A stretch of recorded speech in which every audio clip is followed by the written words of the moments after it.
about P. Diddy, Puff Daddy, P. Diddy. Yeah. Did he do it, right? Yeah. I know you've been heavy on social media talking about it. Business-wise for a long time. But that's why it's only business. It was really, away from that, I explained why I didn't hang out with him, right? Because it's a little fluffy stuff going on. It's not your scene. It's not my stuff. Not your scene.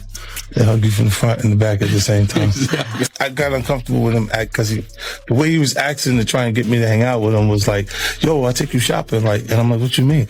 Like, that's something you say to a woman you're attracted to, maybe. Right. It's just weird, bro. Like, and now you start to see a lot of the weird stuff that was there. It looks like it all lines up, don't it? It was not in the closet. It was in front of you and you wasn't seeing it because you see the beards or you see the girls. So you didn't look at them the way it actually is to a degree. Now, when I say people respond, how people respond to things matter, like the internet will take to it and just go off with it. Meek responds being the uncomfortability. He goes, yo, I'll spend $100,000 to find out why my name is in this like this. And it's in it only because he's uncomfortable. You don't hear him talking about French. French was right there. Yeah. Right? Why get so quiet? You guys make me feel like I'm scared. Well, no, I mean, there's a lot. There's a lot. No, they see this. You see this. They see this. You see it. No, you see this. They want to act like, oh, we got nothing to do with that. If we could. You shopping? Yeah, you see. Now, Meek is in the same shirt. He's out there in the same shirt. This is not Photoshop. This is stop it. You set that up. Look, obviously was not offended by what I was offended by. Guys may say to a girl, like, let me take a shot. See? Damn. They found it that quick. What do you think's happening in the middle? I don't know what is going on. Because it was like, he was like, yo, you hot now. Now we got to hang out now. Like, hang out. Yeah. He said, I don't know, maybe I'll take you shopping and I get you some flash and you could give me the hood. And I was looking and I was like, let me just move away from him because I'm going to mess up the way. Certain things, they let it go by because it's Puff. He wasn't like in the closet. He was like in the hallway. All these years, you've been the only one calling this out. I look like I've been the crazy guy for a long time. They said you're a hater. They said you're crazy. Do this. Yeah. And it's different than when it was 2016. The game has been elevated. As we can tell, there's no expense being spared. We had a black billionaire's lunch. You understand? Right. And we here together and we're going to keep staying together. We getting tighter. You know what I'm saying? And united we stand. And ain't nothing else to us. Look, when Jay signed his contract, the big one was with Beyonce. Mm-hmm. When he signed that contract, the marriage contract, he got trophies. Now those trophies came rolling in, buddy. He started getting Grammys left and right, man. I mean, look, if you look at his career, You're gonna let him say that? Jay was getting Grammy. He had one. Exactly. He had one. He didn't show up. He got like 20 now. He got like 18 since he's been down. Look, he had one, bro. Hard Knock Life. You're not wrong. He was one. He got them shits. He's like drinking. His pictures with him. Things to cop. Wait a minute. So you're saying the success is derived from the marriage? I've absolutely been treated differently. The accolades. Because he's no longer viewed as like a street or gangster rapper. Now he's viewed as a businessman, entrepreneur, family man. And the biggest ones because of the position Beyonce. His career, you can look at that as say the association to Beyonce is when he started to receive the 16 Grammys since he's been with Beyonce. Right? And you go prior to that, one. Right. You see what I'm saying? So that came in association, like you see the kids even have Grammys. Like they don't sing yet. They don't sing. Right. They don't rap yet.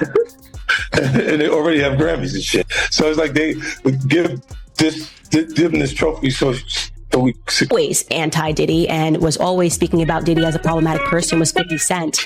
And it turns out that it's just been announced that he's created a docu-series on Netflix. I can't wait to see this. The other end of that, every person who has tried to speak out about this, who has tried to speak out about the industry, the type of people that are controlling the industry, the attacks that people face from the media if they try to speak out is always the same. They're called crazy. And an example of one such individual who went through those sorts of attacks is the actor Orlando Brown. He was on Disney, and I remember everyone telling us that he was totally insane and deranged when he was saying a lot of things that at the time sounded crazy, particularly about Diddy. Take a listen. The requirement is you gotta say no to Diddy. If it's new booty in the building, you know he's gonna get it. Don't take your girlfriend to a Diddy party.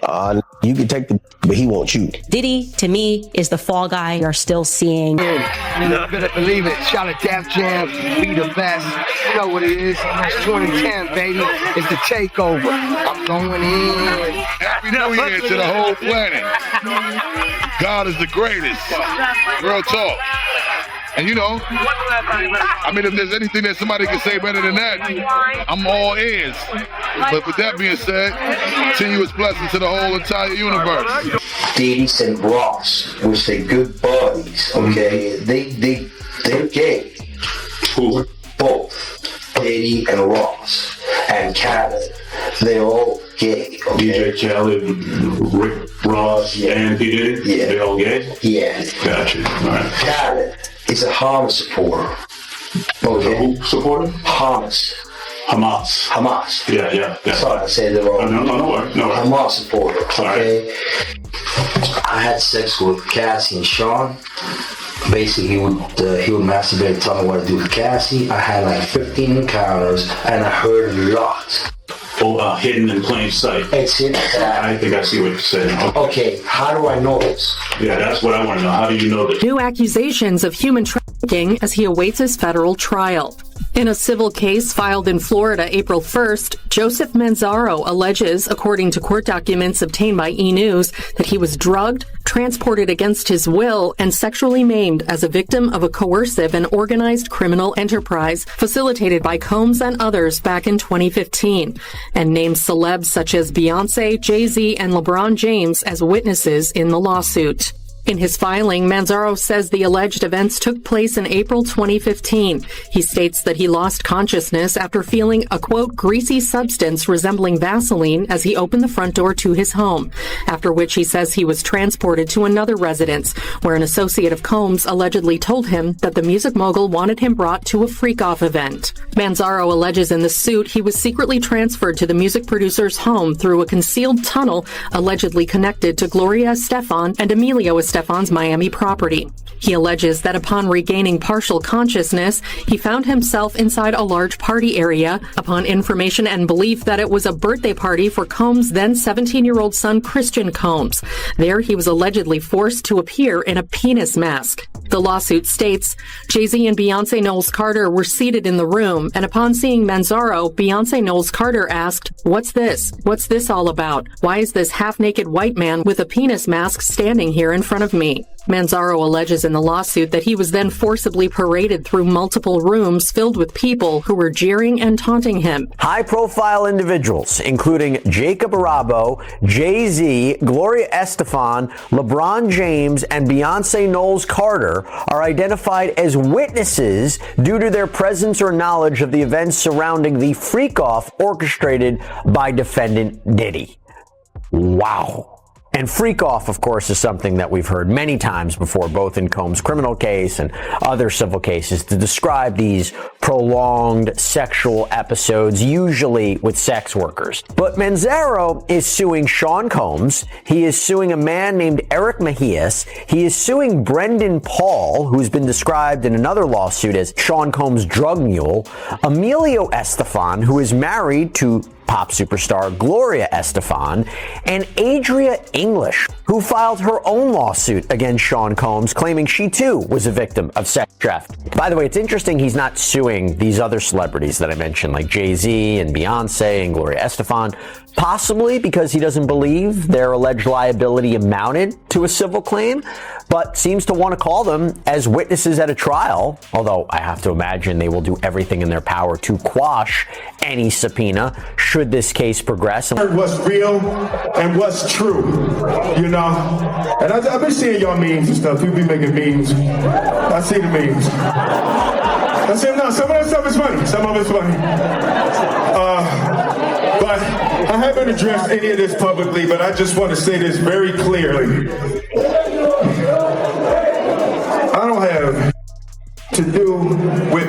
So y'all can stop all them memes.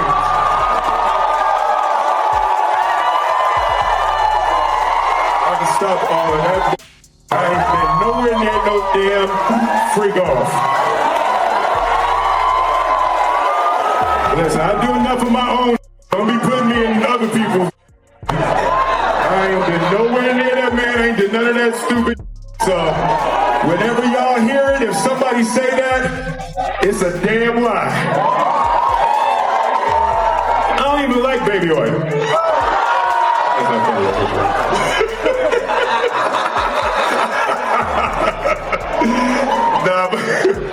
Nah, but I haven't said that publicly. I just said y'all the first time. I usually don't respond to dumb stuff because it's like people. It's so many things people say, so much stuff. But that one, your memes was doing too much. Y'all was having me mad. Who were dating J-Lo? Will Smith and Jada tried to pick her up on a threesome, and you were going to beat up Will Smith. Is that true?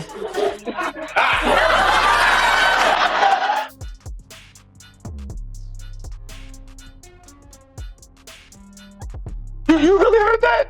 Yeah, I watched it on the internet. You're telling me I can't believe everything I read? If you throw little and you don't throw out allegations, but like you kind of poke fun at them. You just ask questions. You're not worried that it comes back your way. Like people dig up your past and try to pull stuff up. I don't got shit in my past. I'm not. Everybody got a little bit. Look, like, not that it's real enough. I took a pill. But it was for me to perform better. For her to remember, buddy. I didn't give her a drink so she forget what the happened. What the is going on here, bro? Yes, I took two drugs. I gave me the drug to perform. So she could remember and possibly love me for that. Did it work? What the yo, bro, look, I'm doing pretty good. I'm pretty good. You know what I mean? Like, but I'm just saying, this is the opposite of normal shit that we're talking about, bro. That is why. Well, I don't know why it's so hard for people so just for to people to feel like you would have something or you would have reserved energy because you feel like you was doing it too. This is people that are looking on separation between their hardships or their the things that they got going on that would be issues and what a celebrity's issues would be. Wait, what is that? They think all celebrities are doing the same thing. Yeah. Right, and when you see, if I wasn't saying anything, guess what? You could safely say that a person on the outskirts that is not involved in hip hop culture could think that everybody in hip hop culture. Daddy, P. Diddy. Yeah. Did he do it, right? Yeah. I know you've been heavy on social media talking about it. He did it. And I'm the only one who's been vocal about this long before it actually.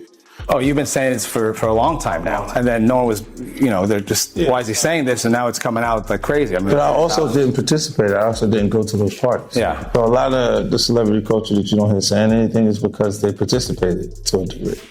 But was there a reason you never went to those parties back in the day? Obviously, I know what's going on there, but is there a reason you never did? I'm just not with all that freaky shit. Like all of the stuff that he's doing, I'm not into that type of stuff. I'm just a little more, maybe you could say basic or normal.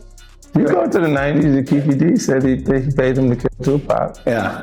It's a little, like, you get the craziest accusations. You had TMZ created a docuseries that went to Tubi, but the series is saying the downfall of Diddy. You're one of the first persons in entertainment to really call out people and kind of have that authority in that, to be able to call people out. I mean, which is pretty amazing. You're kind of, in some ways, draining the swamp of Hollywood. And I don't have a support system. I don't have a support system of a peer group of artists that I require to do what I'm doing. I've had to be on my own from the beginning. So. That you've been working on. Did he do it? Right. You've been saying for years that you feel you knew Diddy's character. Right. Yet you said you weren't a part of that lifestyle. You weren't going to the parties. So what makes you so absolutely sure that these kinds of allegations that we've seen against him are true? Well, I'm surprised by the allegations, as surprised as everyone else is. Like, I didn't make the allegations. I didn't tell people to say these things. It comes out, I see it in the news like everyone else. But I did feel uncomfortable with the way he would present the idea of going to these projects. To come party with me. Yeah. And then that swayed me away from it. Just that alone. So you didn't realize as much stuff was coming. Like when I seen today, it was allegations of 3 men that said he drugged them and It's a long time, to be honest with you. Like, when people don't remember being violated for 20 years, it makes me feel a little hard. What are your thoughts on the allegations against Jay-Z? That was interesting. When I was saying things, not knowing exactly what I was saying, but I was going with, like, where's Jay at? He's mad quiet. Like while the Puffy thing was going on. But it's obvious now that his team was being made aware that he was in those allegations also. So I hope it works out, because with his family, the things that go on internally is that those accusations is kind of interesting. I think that civil suit turned into a look. They looked at it like maybe it's a criminal situation. Right. A little early, and it could have been the same lobbyists and the same people that use their connections to make that happen for Puff. Is that kind of why you was going hard on him the last couple years? Is it because of the liquor situation? Because, to be honest, since the situation he's in now, it's kind of like you fell back. You fell back on him. Was this all over the liquor, or you just said? Well, most of that was motivation. That I was competing, right? For with brands, and they was ahead of me, right? Because he had been working on Ciroc and stuff like that, and then integrating it into our culture with Coco Loso and different things with different people, connected to it. So. Yeah, that's what that was. But when you look at, he would do a lot of foul shit, like behind the. You can tell me Puff went away for a long time, bro, but do you not hear the of Meek Mill? Do you not hear all of the shake it off, take that of Will Smith? Can you not give me the oh God of TD Jakes? Oh. I just don't want to be in the room where niggas be actually doing this, man, because that's crazy for a real Crip to pull up and be like, yo, my nigga, like, check this out. Like, I really heard Carl Winslow in there. Like, yo, I was like, yo, you getting slapped like that. Slap. Who was he begging this out like a... Next thing you know, he walk in there and it's actually my mother. Is Diddy a dangerous man? Nah, you missed the fact that was my mom. Like, that was Jaguar Wright hitting. That's Carl Winslow, I get it. So you see some guys struggling with that. You see Bieber struggling with that. You see some of these guys struggling with that. They can't get it out of their head. The things that they did, no matter how they did it, whether they were drunk or high or whatever, you gave up your man card. You need therapy. And that's the thing that hurts them the most. And so they end up on drugs, end up every way to try and get rid of any principles there are. And that's what the business does. And the women that trade their bodies to go and get the role, they get to the point where they have their Oscar, they have their money, but they don't have their dream. They don't have the soul that they started with. So it's like achieving don't mean anything. If I get all the Nobel Prizes from doing all of this, but in the process I have to trade out all of my integrity to do it so that they can... Opportunities. How did that? Of all questions. When did he miss that train? How did that go? That train might have left the station, train took but off you were from the right station. there. Yeah, You were right there to get on that. That train took off from the station for sure. You were close. Yeah. I wasn't at that train station. You left early? No, that was down the street from me. I wasn't there. No. Did you ever meet Diddy? Yo, what the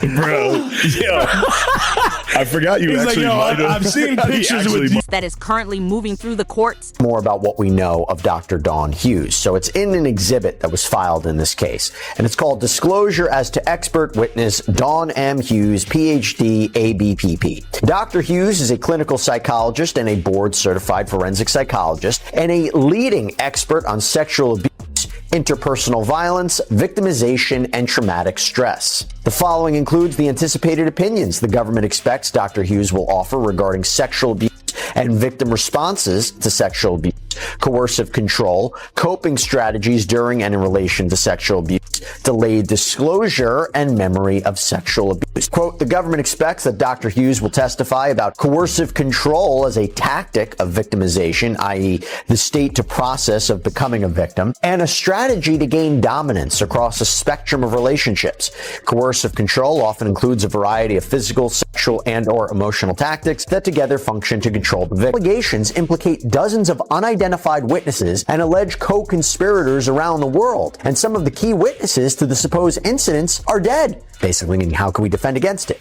The defense is not even permitted to share the identities of the individuals described in the disclosure letter with Mr. Combs until April 18th, further hampering defense counsel's ability to investigate. Collectively, these new allegations require many months, if not years, to investigate, and if admitted, would require a series of mini-trials certain to double the length of a trial the government originally said would last 3 weeks. So this is an explosive allegation that on its face, I don't know if I necessarily disagree with. If they are bringing in evidence of uncharged conduct, wouldn't the defense have an opportunity to investigate it and challenge it?